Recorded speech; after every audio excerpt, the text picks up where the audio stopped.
Tignan nyo tong mga to. Nung una, tamang tingin sa shop. Lang yung mga bata, oh. Ayun, pumasok na. Sama-sama. Biglang dakot lang yung mga bata. Daming nakuhang dispo, oh. Ayan, tsaka magtatakbuhan. Punta na kayo dito sa Pops Vape Shop. 20 pesos off sa lahat ng disposable. Kaya punta na kayo dito at dumawat na rin kayo. Let's go!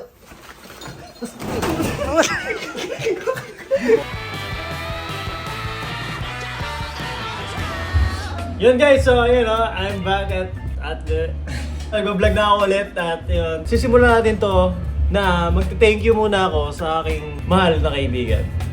Let's go! Game. Ako po si Henrik Sialgata. So ito ako guys noong 2015 at isang taon lang makalipas ay nakilala ko na ang aking kaibigan, aking best friend, aking kapatid na si Jester. Ayun guys, si Jester yung nasa kanan. Alam ko na pamilyar yung iba dahil kilala na siya. At kung hindi nyo pa siya kilala, hayaan nyo ipakilala ko kayo sa kanya. Si Jester yung taong isang tawag mo lang, isang chat mo lang, pupuntahan ka na niya. Kung kaya niyang tulungan ka, tutulungan ka kasi niyan.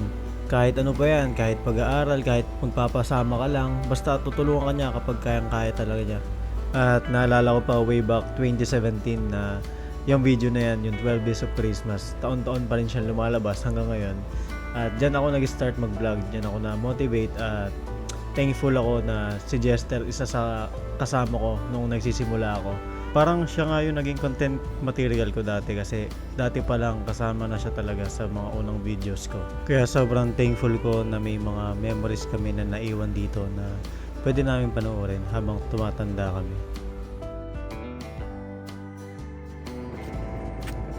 Hey, Happy New Year boy!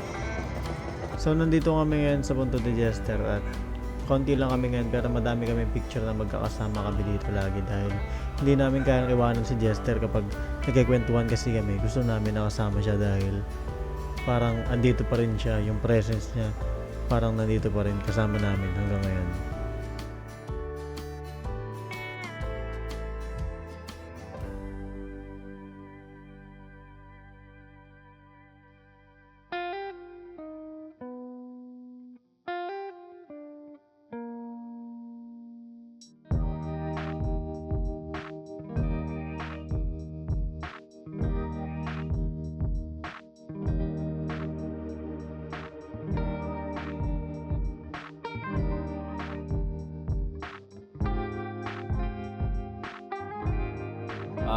Nagkakilala kami ni Jester nung grade 7. Classmate ko siya nung grade 7.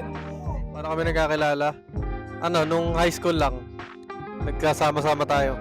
Ayun, doon kami nagkakilala. Grade 9. Grade 8. Kasya po yan. Ano? Kasya po siya sa may welding eh. Nililigawan niya si Mau. Senior high grade 11. Nagpupunta pa siya sa RH eh. Grade 8, kasya po yun eh. Mukha nga siya tangan nung kalaki-laki eh.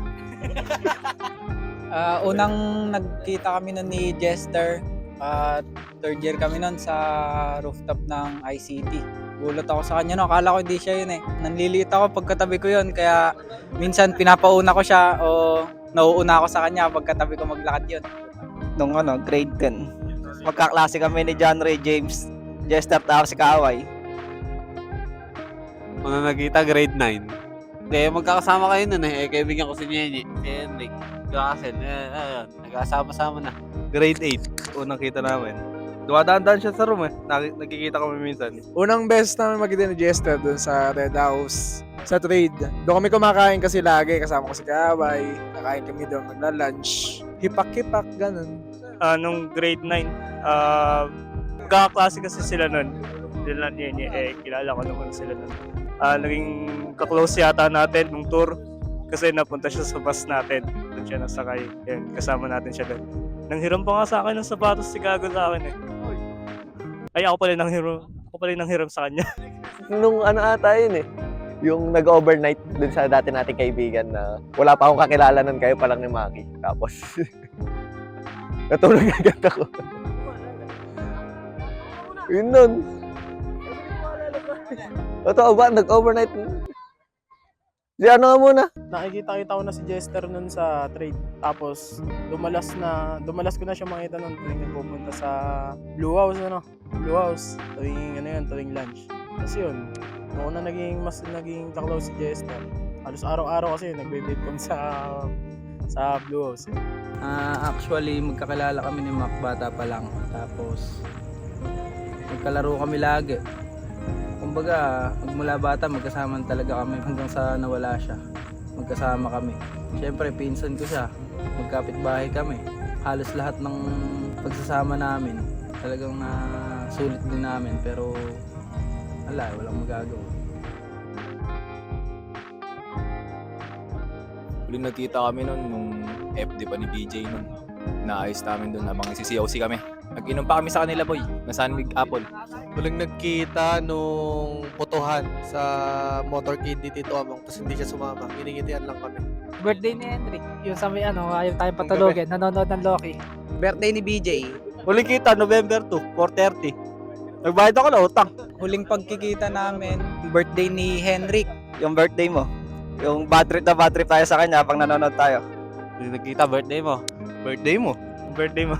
Huling pagkikita namin ni Jester, 2 days or 1 day before siya maaksidente. Mag-gym kami ni Henrik nun, tayong dalawa, mag-gym tayo nun. Nung birthday naman ni Henrik, huli namin pagkikita. Yun, masaya pa nun eh. Ayun, birthday mo. Actually, magkasama kami nung bago siya mawala. Kasi yung aksidente na yan, magkakasama kami. Masayang-masaya kami nung nagiinuman. Then, umalis kami. Yun, nangyari. Nabigla kami lahat. Pero, masakit man, pero kailangan natin ituloy ito. Kailangan natin ituloy yung buhay natin lahat. Magtotropa, magkakapamilya para kay Mac.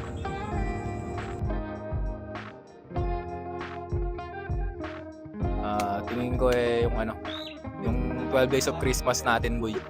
Yun talaga. Yun lang. Nung nagkape kami sa Carmelitas, doon ko nasabi yung sekreto ko malapit.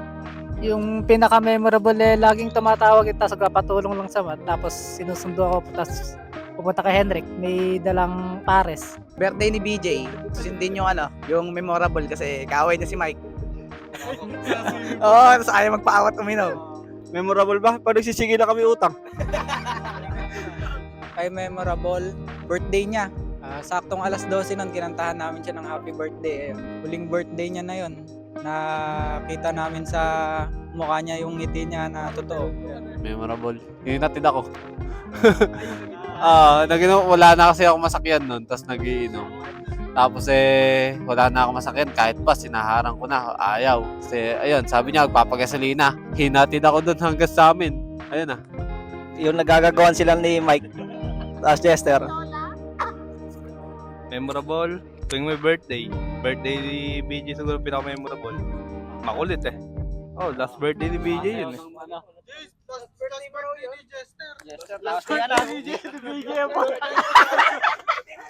Nakakabahan ka lang! Ang memorable moments namin, nanonood kami ng Bold. sa kwarto ni Henrik. Sabay pa kami naglock ng pinto ni Henrik kasi baka pumasok yung kapatid o yung nanay niya. Yung umiyak ka, kwento mo umiyak. Wag na yung umiyak ako.